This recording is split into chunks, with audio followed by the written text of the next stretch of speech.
మకర రాశి వారికి మే 1వ తారీఖు నుంచి 15వ తారీఖు మధ్యలో జరగబోయే పక్ష ఫలితాలు పరిశీలిద్దాం.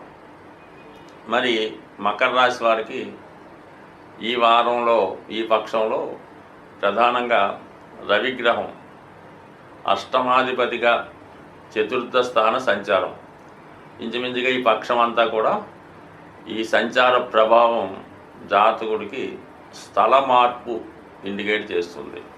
కంపల్సరిగా ఉన్న ప్రాంతం నుంచి వేరే ప్రాంతం మారడానికి గృహంలో ఒక అసహనమైన వాతావరణం ఏర్పడుతూ ఉంటుంది. అంటే ఎవరి కాళ్ళు పెద్దరికంగా ప్రవర్తిస్తూ ఒకరి మాట ఒకరు వినకుండా ఒకరి మీద ఒకరు పెత్తనం సాధించాలనే ప్రయత్నం జరుగుతూ ఉంటుంది.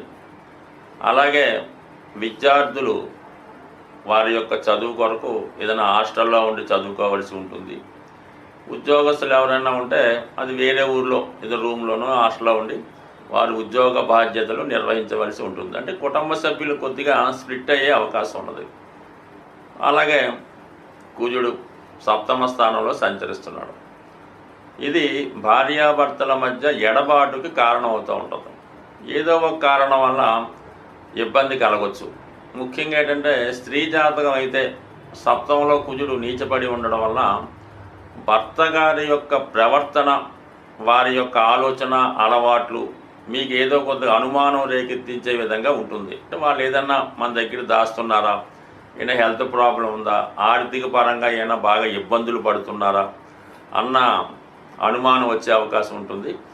అదే మగవారికైతే చాలా వరకు కొన్ని రుణ సమస్యలు, ఉద్యోగపరమైన ఇబ్బందులు, భార్యతో విభేదాలు, ఎఫైర్స్ ఏమన్నా ఉంటే దానివల్ల కూడా చికాకులు, కష్టాలు వచ్చే అవకాశం ఉన్నది. బట్ కుజుడు ఏదన్నా ఒక ఆందోళనకి కారణమవుతూ ఉంటాడు. నీచ కుజుడు రాశిని వీక్షించడం వల్ల ఆరోగ్యపరంగా కూడా జాతకుడు జాగ్రత్త పడవలసి ఉంటుంది. దాని తర్వాత ముఖ్యంగా శుక్రుడు, ఈ శుక్రుడే ఈ రాశికి యోగకారకుడు. మరి భాగ్యాధిపతిగా చతుర్థాధిపతిగా తృతీయ స్థానంలో ఉచ్చులో ఉన్నాడు. అందువల్ల ఈ రాశిలో ఉన్నటువంటి స్త్రీలకి ఏదైనా ఉద్యోగపరమైనటువంటి మార్పులు, గొప్ప హోదా లభించే అవకాశం ఉంది. అలాగే వ్యక్తిగతంగా మీకు, మీ కుటుంబంలో మీ భార్యకి కానీ మీ పిల్లలకు కానీ మంచి అవకాశాలు రావడం జరుగుతూ ఉంటుంది. అలాగే బుధుడితో కలిసి ఉన్నాడు భాగ్యాధిపతి, అటు రాజ్యాధిపతి కలిసి ఒక మంచి భాగ్య రాజ్యాధిపతి యోగం ఏర్పరిచారు. అంటే ఇది కంపల్సరీగా మీరు వృత్తి మారడానికి అవకాశం ఉన్నది. ఏ వృత్తిలో ఉన్నా సరే ఏదో విధంగా దాన్ని వేరే వృత్తిలోకి మారడం జరుగుతూ ఉంటుంది. అది కంపల్సరీగా గతంలో ఉన్నదానికంట కొద్దిగా మంచి ఉద్యోగం లాంటిదే అయ్యే అవకాశం ఉంది. చాలా వరకు తిరుగుతూ చేసే ఉద్యోగాలు లాంటివి, ఒక చోట స్టేషనరీగా కాకుండా తిరుగుతూ చేసే ఉద్యోగాలు లాంటివి ఈ సమయంలో వచ్చే అవకాశం ఉన్నది. ముఖ్యంగా విద్యార్థులు వారి యొక్క కాంపిటేటివ్ ఎగ్జామ్స్లో, పోటీ పరీక్షలో చాలా వరకు సక్సెస్ సాధిస్తారు. ఇది ఎక్కువగా మెడికల్ రంగంలో ప్రవేశానికి కానీ రైల్వేలో ఉద్యోగానికి కానీ ప్రయత్నం చేస్తుంటే ఈ యొక్క గ్రహస్థితి మీకు చాలా బాగా సహకరిస్తూ ఉంటుంది. ఎందుకంటే చతుర్థంలో ఉన్న రవి కూడా దశమాన్ని వీక్షిస్తూ ఉంటాడు. ఎప్పుడు కూడా రవి ఉచ్చులో ఉండడం కన్నా నీచులో ఉన్నప్పుడు, బలహీనంగా ఉన్నప్పుడే సర్వీస్కి, అంటే ప్రభుత్వ సర్వీస్కి బాగా ఉపయోగపడుతుంటాడు. అంటే ఉచ్చులో ఉన్న రవి ఏం చేస్తాడంటే బాగా రాజకీయ నాయకులకి, ఉన్నత స్థాయి ఐఏఎస్ లాంటి ఉద్యోగులకి ఉచ్చులో ఉన్న రవి ఉపయోగపడతాడు. అందువల్ల ఏంటంటే ఇది రెండు విధాలుగా ఇప్పుడు యాక్ట్ చేస్తుంది. కాబట్టి మీరు రైల్వేలో సాధారణ సర్వీస్ ప్రవేశానికి కంపల్సరీగా అర్హత సాధిస్తారు. అయితే ఇక్కడ మకర రాశి, మకర లగ్నం వారు ఏదైనా సాఫ్ట్వేర్ రంగంలో ప్రవేశించాలన్నా కరెక్ట్గా ఉంది. Railway okay.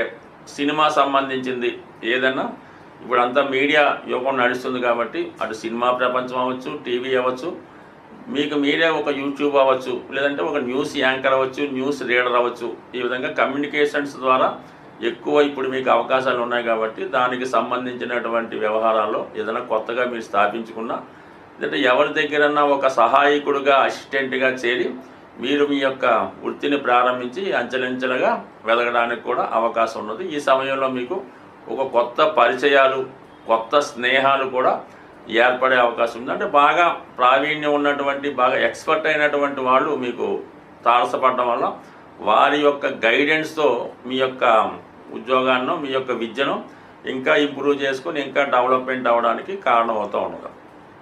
బట్ ఏదైనా ఈ రాశి వారికి ఇప్పుడిప్పుడే అభివృద్ధి ప్రారంభమైంది. దానికి శని భగవానుడు కూడా మీకు సహకరిస్తున్నాడు కాబట్టి ఇకనైనా గతంలో జరిగిపోయింది పూర్తిగా సంపూర్ణంగా పక్కన పెట్టి మళ్ళా కొత్తగా మీ యొక్క నడక ప్రారంభిస్తే నెమ్మదిగా అది సక్సెస్ అయ్యే అవకాశం ఉంది.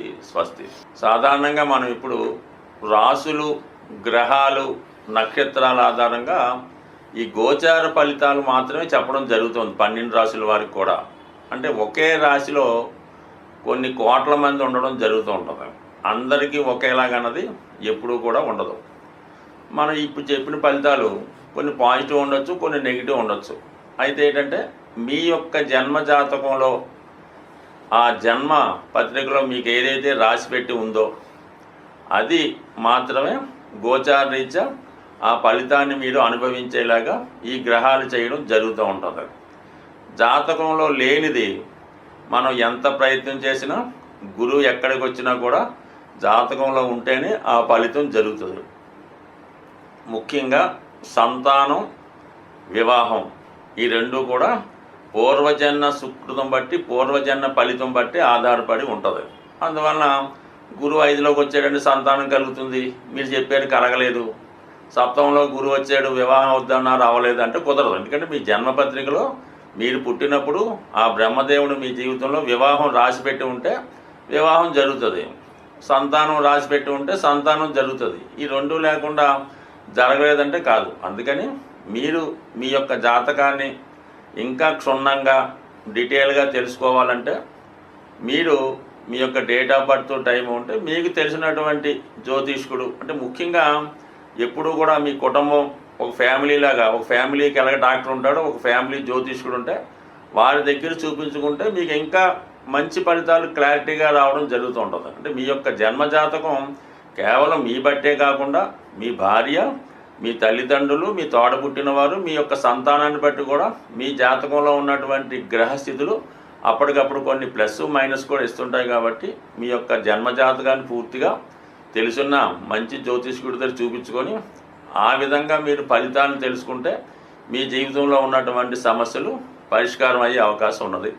సో అలాగే ఏదన్నా జాతకంలో బలం పెరగాలంటే పుణ్య కార్యక్రమాల ద్వారా దైవ బలం పెంచుకునే అవకాశం ఉంది. అంటే ఎవరు ఎక్కువగా మనం దానం చేయడం వల్ల, ఇతరులకి సహాయం చేయడం వల్ల, వృద్ధులకి సహాయపడడం వల్ల మీ యొక్క పుణ్యఫలం పెరుగుతుంది. అంటే ఏదైనా అష్టమం అన్నది మన కష్టాలకు కారణం అవుతుంది.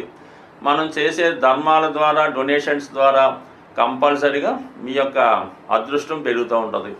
ధర్మం అది చేసేటప్పుడు కూడా అది ఊరిగా పెద్దగా మనం ఈ పేరు చెప్పుకొని పబ్లిక్గా ఇంత దానం చేసాం, ఈ పలానా గుడిలో ఒకసారి ఏం చేస్తుంటారంటే ఏదో ఫ్యాన్ ఒకటి వేస్తుంటారు, దానిపైన పలానా వాడు ధర్మం అని రాస్తారు, అంటే డొనేషన్ అని రాస్తారు.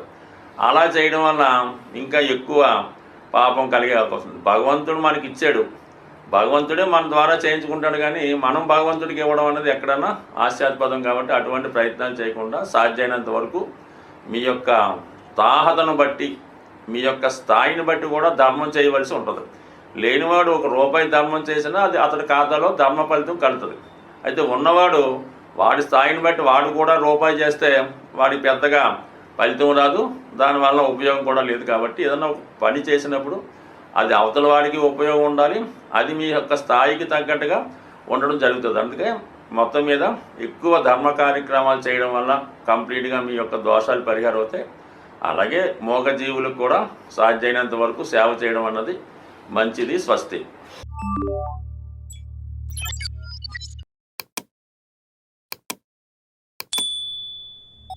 you